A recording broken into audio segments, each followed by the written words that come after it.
Hey everyone, what's going on? Unity ELT bringing you the next car on my Need for Speed Rivals car series. Now, as you can see, this car cannot be mistaken, of course. This is the, I think this car is based on the 2014 Corvette Stingray. They only have it as a Corvette Stingray. So, this will be the 2014 Corvette Stingray. I already said it 30 times. Just making sure you get it. But the Corvette's always been a childhood favorite. I always loved the Corvette and the Stingray. It's obviously one of the best Corvettes there is. That's why they decided to bring it back. And I love the design of this new Corvette. And this is a V8 engine with 460 horsepower. I was expecting a little more than that on this car, but that's still a lot of power to have on the street. Also, it's also a very very quick car. It does 3.8 from 0 to 60. Now on the game doesn't feel like that. But we're gonna talk about that while we race. Now before we started the race, we're gonna hear the engine roar. So I'm gonna pull up the volume a little bit from the so do this.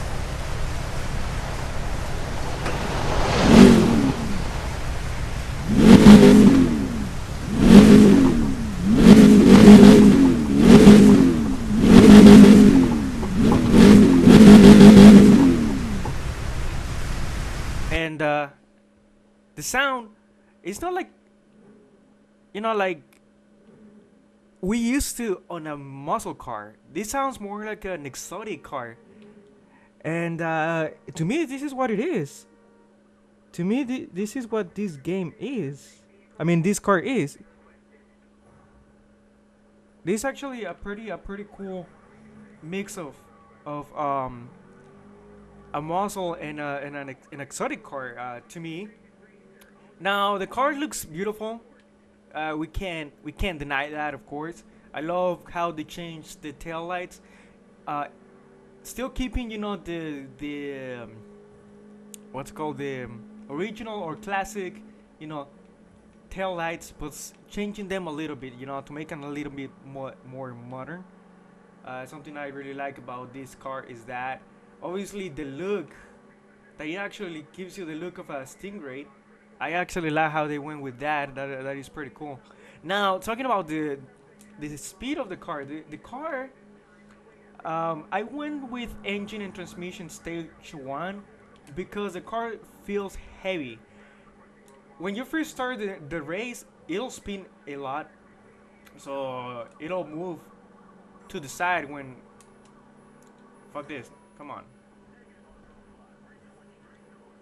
Oh my god! Now the car feels heavy, like I was saying. The car feels heavy.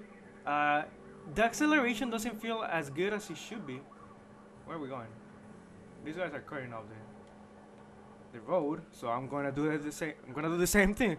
But I was saying, the car feels heavy. The car doesn't feel as light as it should be. The acceleration feels really retarded. If I can say that. I just crashed. I'm a little bit disappointed on this car because on stock it doesn't feel as fast, or actually it's not as fast as it should be.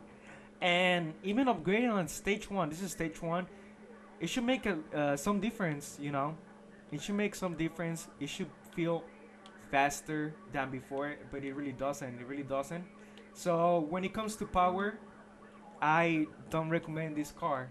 Now the handling, oh my god, not again. The handling is actually pretty, oh man, I'm gonna get shocked again. This damn cops are so annoying. But I was talking about the handling. The handling of this car, it's pretty good. I didn't find it too hard to control. It actually likes to slide and keep the keep steady. It likes to keep steady when sliding. You can pull out some very cool drifts with this car. And what I like is that you can drift and use your nose at the same time to gain, you know, traction back on the car.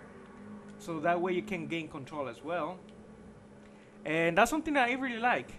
Now, I'm not really feeling the car to use for racing, you know. I really didn't feel it as my car to drive. So I mean, if it is a good car, but not the best car. It's actually on the top. I mean, on the lows right now for me.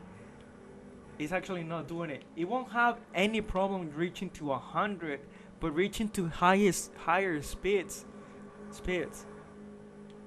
it will have a hard time. As you can see, I'm not having any problem making any turns. The turns, it will take things smoothly.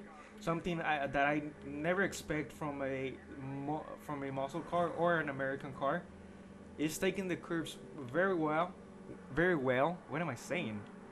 It takes the curves very well, but the power is just not there, you know.